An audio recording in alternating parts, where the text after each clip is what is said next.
Filipino food is mostly meaty and savory. Take, for example, mechado, sisig, kaldereta, and even lechon paksiw. Wow, I'm getting hungry. But can you imagine these dishes without the meat? Well, our guest today is a Filipina vegan who's found a way to create the meatiest Filipino dishes without meat. She's RG Enriquez-Diez, founder of the brand called Astig Vegan, and she believes Filipino food can be healthy and delicious without losing its flavor and its soul. RG is with us this morning to share her secret to veganizing Filipino food. Hi, RG. Glad you could join us. RG? All right, let's check your audio there, RG. I'm not quite sure if I can hear you, RG.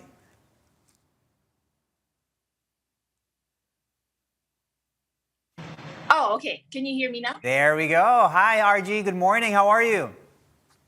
Good morning. Good morning to everyone. It's a real pleasure to have you on the show this morning, RG. A lot of people have really learned from the recipes that you share online. But before we go into those details, let's first talk about your journey and your shift to a vegan lifestyle and plant-based cooking. When and how did this happen? Yeah, my family and I migrated to the United States back in 1997. And, back then I was really homesick. So Filipino food was definitely my cure to homesickness. But when I decided to go vegan for health reasons in the beginning and then later on for ethical reasons as well, I was trying to figure out whether it's possible to still have Filipino food and be vegan at the same time.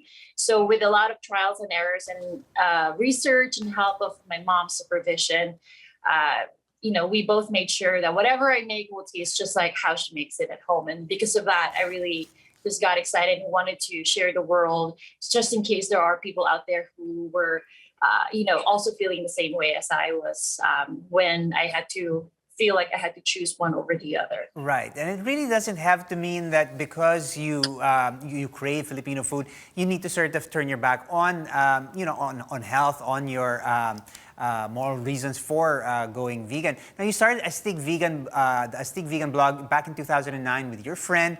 What inspired you guys to create the term Astig Vegan? What's so astig about being vegan or astig about veganism? Yeah, Astig, we wanted to just choose something that was sounds fun and gutsy at the same time because being vegan and Filipino, I think was very gutsy at the time, especially Yeah. even until now. And so I thought, let's choose one that's Tagalog word as well. So before I was just a guest blogger at her site, and she was like, let's change the name. So we brainstormed and I came up with that. And since then, it really just caught on. And I wanted to also make sure that I have video recipes to go along with the written instructions. So even though she kind of like didn't want to keep blogging anymore, she gave me her blessings to keep at it.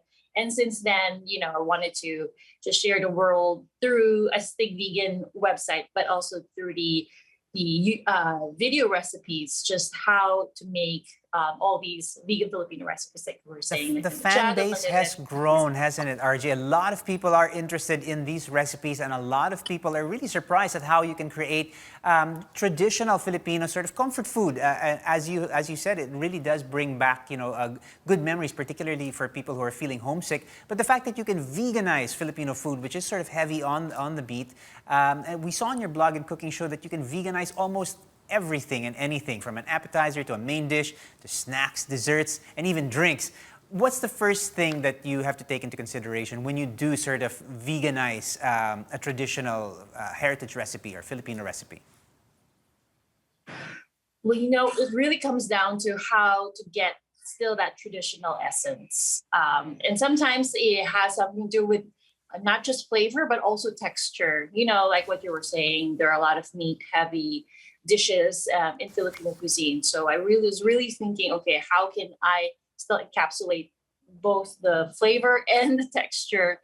And I was surprised that it's actually not even that hard once I get into it. So it's the fun part as well, trying to figure it out. And I have to tell you from firsthand experience, these dishes are absolutely delicious. I've had the pleasure of trying some of the dishes that RG has prepared, and really, you're not missing anything. And I have to say, not only are you not missing anything, you're gaining something as well. Some of the flavors that you've discovered here, some of the textures, have really sort of elevated some of these traditional Filipino dishes, and it's really heartening to see that you are championing the cause of good health, healthier eating, and at the same time trying to sort of make sure that these heritage recipes don't disappear. What's next for you, RG? We understand that you're spending some time here in the Philippines to work on some projects. Tell us a little bit more about what's on the horizon.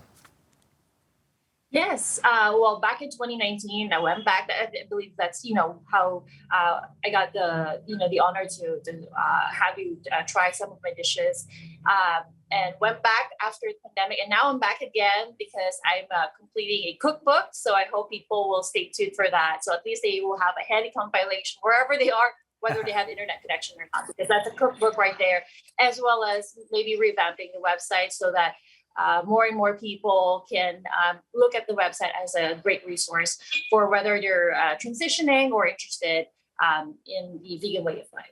All right, well, sign me up for a bit more of those healthy recipes. Best of luck to you, RG, and thank you so much for sharing your story with us right here on New Day.